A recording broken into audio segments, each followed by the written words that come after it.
Hello and welcome to another episode of The Average EV. Today I'm going to be talking about the new provisions for buying clean vehicles in the United States based off of the Inflation Reduction Act of 2022. I want to start off by saying that this is not passed yet. It has not even been brought up by either the House or the Senate, but it will be soon, and I know a lot of people want to know what's in it. So I took the last hour or so, I kind of went through the whole bill and specifically focused on what they're now calling clean vehicles, which I'm assuming means electric vehicle,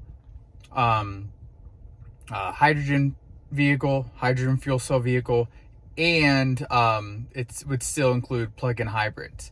So, first things first, for new clean vehicles, if you're buying a new clean vehicle, they have lifted the limitation on the number of vehicles that are eligible for the tax credit. So this provision before was capped at 200,000, and then there was a phase out. Now, if any companies had been phased out, they will be able to have this credit for anyone who purchases one of their vehicles. The little caveat with this is this provision will be lifted January 1st, 2023. This could be enacted before that. So if it's enacted before that and you want to buy a Chevy or a Tesla, you're going to have to wait until at least January 1st, 2023 to take advantage of the ability for them to give the credit again. Okay. Next thing, this is only for clean vehicles with final assembly in US. This is completely different than the old legislation. So the vehicle has to be built, assembled in the United States. The parts can come from elsewhere, but it has to be built in the United States. This provision goes in effect as soon as the bill is enacted.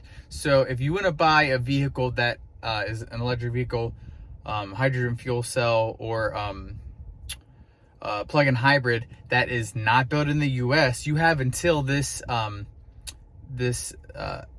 becomes enacted. So hurry fast if you want one of those vehicles. And then one other little provision too regarding the clean vehicles is that the battery materials have to be sourced from free trade partners, which is a good thing. So there's a lot of things I like in this bill because it's kind of putting production back in the United States, bringing jobs to the United States. Just like Volkswagen, they have a giant production facility in Chattanooga now, and they had just posted an article the other day, and they've created 1,000 jobs. So hopefully this bill is going to help bring jobs back to America and also help usher in these clean vehicles to help out the environment. The income threshold for new clean vehicles, I'm pretty sure this is the same. If I'm wrong, you can let me know in the comments, but it is for single, it's 150,000. Married filing joint, it's 300,000, and head of household is 225,000. So I'm pretty sure that's the same. If not, it's just slightly adjusted. A new thing here is it's only eligible for vehicles that are under a certain price. So you can get this credit for trucks, vans, and SUVs that are $80,000 or less.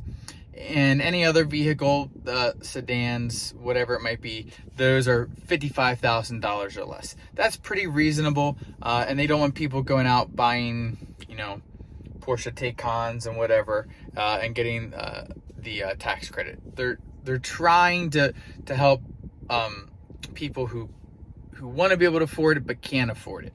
And then as far as new vehicles go, what stayed the same? It's still a non-refundable credit. I've talked about this in another video, but basically it lowers your your tax liability until it's zero. At that point, you know, you don't get any more. So if your tax liability is $5,000, it's going to bring you down to zero, and you're not going to get the other $2,500 of this $7,500 credit. Again, it's only once per vehicle. And lastly, I just said this, but the credit is up to $7,500 based on how many kilowatt hours your battery pack holds. Okay, so that is new clean vehicles. What's really cool about the bill, but they need to work on it, and I'm going to talk about that in a second, is they are giving tax credits now for used clean vehicles. So first things first, the income thresholds. The income thresholds are just half of what the income thresholds were for new vehicles. Again, they're trying to keep this just to help people who want to get clean vehicles, but maybe haven't been able to afford it, or like just need a little bit of help. So just to go over that, single is $75,000, married filing joint is $150,000, and head of household is $112,500. This is where there are some problems. So it's only for vehicles that are under $25,000. Use vehicles under $25,000. And I've looked at a lot of used electric vehicles that are being sold right now, and right now most of them are not under $25,000 if they're used. Pretty much you'll find Leafs. I'm trying to think. That's pretty much it. Maybe some Volts or some Bolts for under $25,000. So this needs to be adjusted, and I'll talk about that later. And lastly, it's eligible for used vehicles where the model year is 2 years older than the current calendar year. So if the model year is 2020, you could get that because that's 2 years older than the calendar year, which makes it in some instances a 3-year-old car. Some other concerns regarding these used clean vehicles. So first off, it can only be used once per vehicle for a used vehicle, which I feel like is going to be a nightmare, but I'm guessing they're going to track this using the VIN numbers. So basically, if I go buy a used vehicle, a used clean vehicle, it's great, I get the credit. If I were to, change my mind in a year or two, trade it in, if someone else were to buy that vehicle, they wouldn't get that credit. And so I guess dealers are going to post, this vehicle's eligible for credit, this vehicle's not eligible for credit. I think this is just going to be a logistical nightmare, and I think this provision should be removed for used vehicles, not for new vehicles, because that's easy to track. Because once it's sold, it's no longer new. But for the used vehicle, it needs to go. They need to change that. And secondly, the credit is $4,000 or the amount equal to 30% of the sale price with respect to such vehicle. So I'm going to say $4,000 because I'm not quite sure the 30% of the sale, because they said it was $25,000 or less. So I don't know at what threshold would be 30% instead. I'm not sure. Maybe they didn't read the bill and it's just something that they meant to get rid of. I'm not too positive with that. All right, so here's a call to action. So here's some things that we need to do. We need to tell our Congress people so they can fix this before they enact this bill, before they vote on this bill, before they even talk about this bill. So first, they need to increase the used vehicle price to at least $35,000. Right now, $25,000, it's just not going to cut it. You're not going to be able to find many cars that are worthwhile and that people want to get, and that are at a reasonable mileage at $25,000. So they've got to increase that. They also, and it's not on this list, but they have to get rid of that provision that says it's once per vehicle. That's just going to be a logistical nightmare. It's going to be confusing for dealerships. It's going to be confusing for consumers.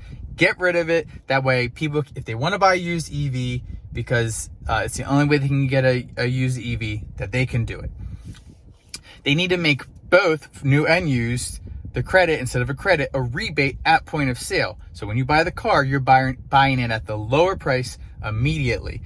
This will especially help lower income individuals that want to get an EV, that want to help the environment, but haven't really been able to afford it, and they have to buy a used car that's not great for the environment and have to pay high gas prices. So that's got to change. And if they can't do it for both, at least do it for just the used vehicles. That way the people who want to get into EVs can get into EVs or hydrogen fuel cell or plug-in hybrid. And lastly, maybe, just maybe, they could do some kind of bracket where lower income individuals would actually get more money towards used EVs, and then it would make it more attainable.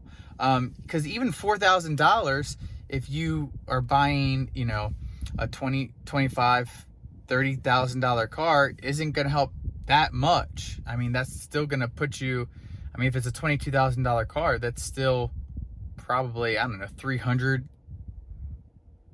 a month or more. And that might still be unattainable. So maybe there could be an additional rebate for these lower income individuals, that they are able to also get an EV and join in helping the environment. So everybody, this, like I said, this was like a down and dirty. I've read through the bill in like an hour. It's a lot of it's confusing because it's just amendments to the old bill, and I didn't have the old bill pulled up, so I was just kind of going based off my knowledge of it. So I hope this was helpful. If anybody has any clarity, wants to post down in the comments, let's keep it positive. Again, if you all can reach out to your Congress people, tell them, hey, like, you need to change these things. They don't make sense. They're not going to help the people that you are intending to help because of, just like the reality. Like, you're not going to find many great cars under $25,000 right now that are EVs. Look at the car market. Hopefully the car market, especially used car market, is gonna level out soon, but I don't know. So again, thanks for tuning in. I'm looking forward to your comments. If this is your first time watching one of my videos, I recommend you check out some of my other videos. I have a lot of information on charging and taking short trips. I have a road trip coming up soon that I'm excited to post. So hope you all can check those out. Give me some likes, give me some subscribes, and help get this channel going. I appreciate you all for watching, and I hope you all have a great rest of your day, and hopefully this bill is passed with some changes to make it better for everyone. See ya.